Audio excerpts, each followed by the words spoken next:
फरमा रहे हैं कि तुम, जैसे पिछले रुकू में फरमाया कि तुम अल्लाह को हरा नहीं सकते, तो अल्लाह से आगे नहीं जा सकते तुम, तो इसलिए अल्लाह की मानो।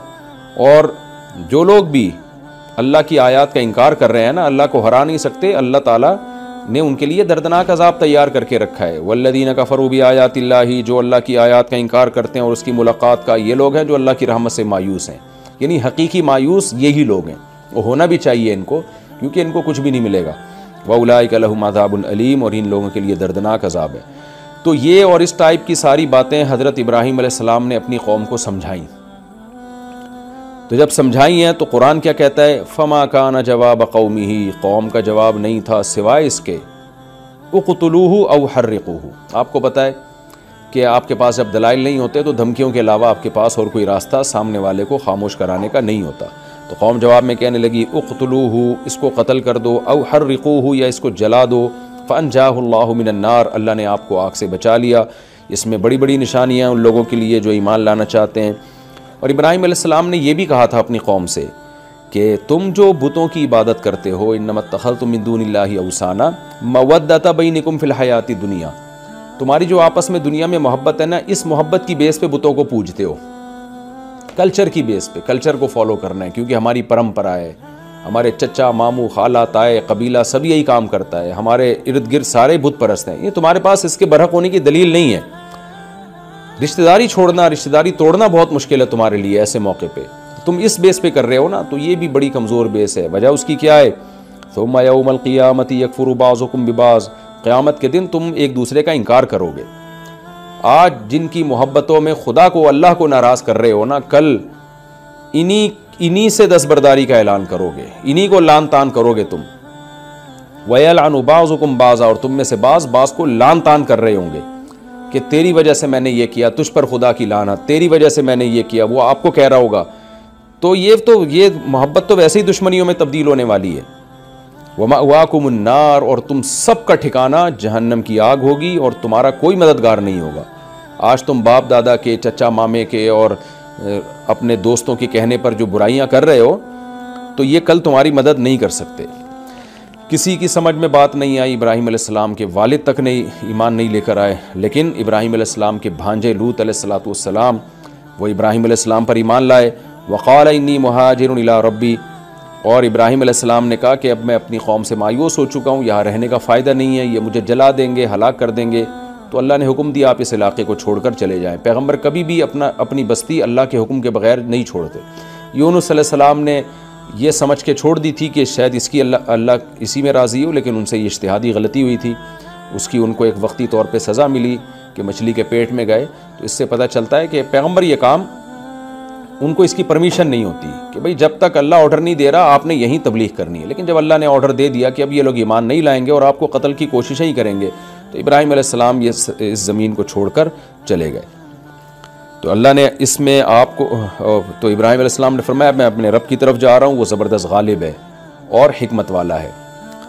ववहबना लहू इसहाक़ व याक़ूब, गालिब का मतलब वो मेरी हिफाजत करेगा, जो है जब उसके हुक्म पे मैं कर रहा हूँ तो वो हर चीज़ पे गालिब है, हुक्म उसका चलेगा, तो मेरी खैर ख्वाही चाहेगा तो वो सब कुछ कर सकता है। और हिकमत वाला भी है कि जब मुझे हुक्म दे रहा है तो बज़ाहिर तो इसमें नुकसान है, लेकिन इसमें मेरा फ़ायदा होगा, क्योंकि अल्लाह की हिकमतों को अल्लाह से ज़्यादा कोई नहीं जानता। अल्लाह फरमाते हैं कि हमने उनको इस क़ुरबानी के बदले में वहबना लहू इसहाक़ व याक़ूब, हमने इसहाक़ और याक़ूब दिए। इसहाक़ बेटे थे, याक़ूब पोते थे, और दोनों की बशारत अल्लाह ने दुनिया में, यानी दुनिया में दोनों ही की बशारतें दे दी कि बेटा भी होगा, पोता भी, दोनों पैगम्बर होंगे। मैं बार बार यहाँ एक नुक्ता, इल्मी नुक्ता हाईलाइट करता हूँ कि इब्राहीम अलैहिस्सलाम ने ख़ानदान छोड़ा ना, तो अल्लाह ने ख़ानदान ही दिया आपको। तो ये अल्लाह की तरफ से बड़ी बरकत होती है कि आप जिस नौइयत की क़ुरबानी देते हैं अल्लाह वही चीज़ आपको देता है। हमारे एक क्लास फ़ेलो थे, तो बड़ी क़ुरबानी दी उन्होंने, उनके रिश्तेदार उनसे कट गए, वो मदरसे में आए, तो हमारे जो शेख थे उन्होंने उनको कहा, एक बड़ी तसल्ली की बात की कि आपने अल्लाह के लिए इज़्ज़त और शोहरत की क़ुरबानी दी है, तो अल्लाह आपको इज़्ज़त और शोहरत देगा। तो बड़े परहेज़गार थे वो, अल्लाह उनकी उम्र बरकत दे। तो ये होता है बाज़ दफ़ा कि जिस नौइयत की आपने क़ुरबानी दी होती है ना, अल्लाह वही चीज़ आपको दे देता है। तो इब्राहीम अलैहिस्सलाम ने ख़ानदान छोड़ा ना, तो अल्लाह ने आपको परहेज़गार ख़ानदान दे दिया। पैगम्बरों का ख़ानदान दे दिया कि आपका बेटा भी, इस्माइल भी पैगम्बर, या इसहाक भी पैगम्बर, याकूब भी पैगम्बर, याकूब का बेटा यूसुफ भी पैगम्बर। तभी सही बुखारी की हदीस है, आप सल्लल्लाहु अलैहि वसल्लम ने फरमाया नसब के एतबार से सबसे अफजल, हदीस का मफहूम बयान कर रहा हूँ, यूसुफ अलैहिस्सलाम है। क्योंकि यूसुफ जो थे, यूसुफ अलैहिस्सलाम ख़ुद भी पैगम्बर, उनके वालिद याकूब अलैहिस्सलाम भी पैगम्बर, उनके वालिद इसहाक अलैहिस्सलाम भी पैगम्बर, और उनके वालिद इब्राहिम अलैहिस्सलाम भी पैगम्बर। यानी अब्बा भी खुद भी पैगम्बर, वालिद भी पैगम्बर, दादा भी पैगम्बर और परदादा भी पैगम्बर। तो ये शरफ शायद किसी और पैगम्बर को हासिल नहीं हुआ। तो करीम इब्ने करीम इब्ने करीम इब्ने करीम, इस तरह रसूलुल्लाह सल्लल्लाहु अलैहि वसल्लम ने फरमाया। तो ये अल्लाह ने इब्राहिम अलैहिस्सलाम पर फजल किया कि बेटा भी पैगम्बर, पोता भी पैगम्बर, पोते का बेटा भी पैगम्बर। क्यों? आपने अल्लाह की खातिर कुर्बानी दी। तो निकाह किए फिर इब्राहिम अलैहिस्सलाम ने, और अल्लाह ने आपको औलाद दी। तो इससे एक तो ये हमें नुक्ते के बाद पता चलती है, जिस नौइयत की कुर्बानी होगी अल्लाह वही चीज़ आपको लौटा देता है, ज़्यादा अच्छी तरह करके। जैसे नबी ने मक्का छोड़ा ना, तो अल्लाह ने उसी मक्का में फातेह बन के आपको दाखिल किया। तो एक बात तो ये। दूसरी बात ये कि इससे पता चलता है, बार बार मैं ये इस नुक्ते को हाईलाइट करता हूँ, इस्लाम में निकाह, औलाद और औलाद की कसरत ये कितनी बड़ी नेमत है। पैगम्बरों को बुढ़ापे में औलाद की खुशखबरियाँ मिल रही हैं। अल्लाह ने ये नहीं कहा कि मैं आपको पैसा दे दूँगा, दौलत दे दूँगा। हज़रत मरियम को भी औलाद की खुशखबरी, आले इमरान को भी औलाद की खुशखबरी, इब्राहिम अलैहिस्सलाम को भी औलादों की खुशखबरियाँ। तो ये ख़ास बात है कि ज़करिया अलैहिस्सलाम को औलाद की खुशखबरी।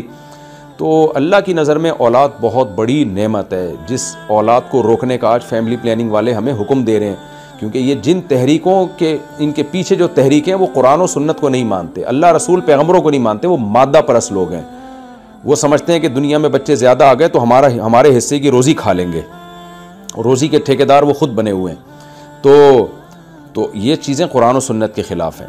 तो कुरान औलाद को बहुत बड़ी एक नेमत और रहमत करार दे रहा है।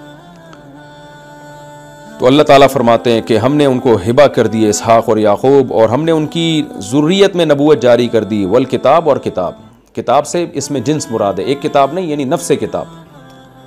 वो क्या हुआ है कि इब्राहिम अलैहिस्सलाम की औलाद में ही फिर आगे ज़बूर मिली दाऊद अलैहिस्सलाम को, इंजील मिली ईसा अलैहिस्सलाम को, तौरात मिली हज़रत मूसा अलैहिस्सलाम को, और भी आसमानी सहीफ़े नाजिल होते रहे।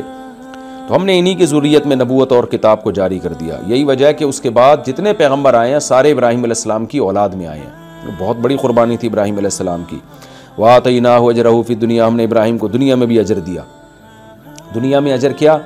कि जो आपको नेक बीवी मिली हज़रत हाजरा, जिन्होंने अल्लाह के लिए कुर्बानी दी, नेक औलाद मिली, और फिर इब्राहिम अलैहिस्सलाम का नाम जो ज़िंदा रहा क़यामत तक, ईसाई हों, यहूदी हों, मुसलमान हों, सब उनका नाम एहतराम से लेते हैं। ये दुनिया का अजर है। व इन्नहु फ़िल आखिरति लमिनस सालिहीन, आखिरत में भी आपका शुमार नेक लोगों में होगा, बल्कि नेकों के सरदारों में होगा।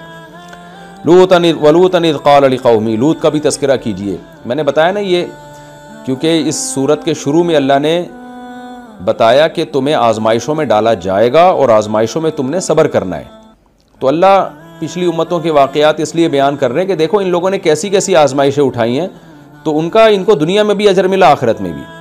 तो अब अल्लाह लूत अलैहिस्सलाम का वाक़या बयान करते हैं। इज़ क़ाल लिक़ौमिही, जब अपनी कौम से कहा, इन्नकुम लतातूनल फ़ाहिशा, तुम बेहयाई का इर्तिकाब करते हो। मा सबक़कुम बिहा मिन अहद मिनल आलमीन, वो बुराई जो अब से पहले किसी ने भी नहीं की है। देखें, बुराई बुराई होती है, चाहे पहले किसी ने की हो या नहीं की हो, लेकिन वो बुराई जो पहले किसी ने नहीं की वो ज़्यादा बड़ी बुराई इसलिए होती है कि आप उसकी बुनियाद रख रहे हैं, आपको देखा देखी लोग शुरू कर देंगे।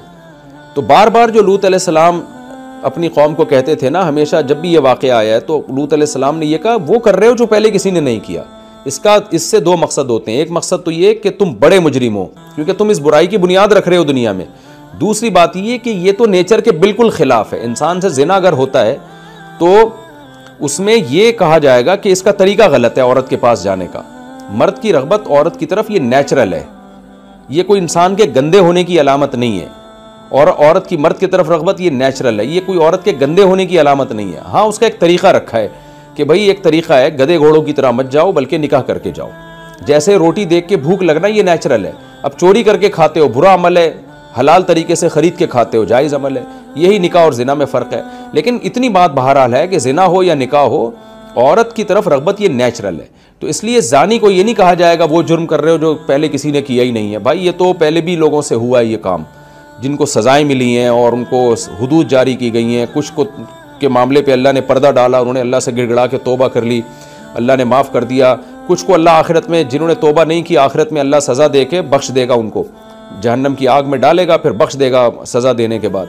लेकिन ये जो लड़कों से बदफेली वाला जुर्म है, ये तो नेचुरल है ही नहीं। ये तो जो जान कर गंदा कर करके और जो है वो बुरा सोच के अपने ऊपर इस बुराई को मुसल्लत करता है और फिर इसका आदी बनता है।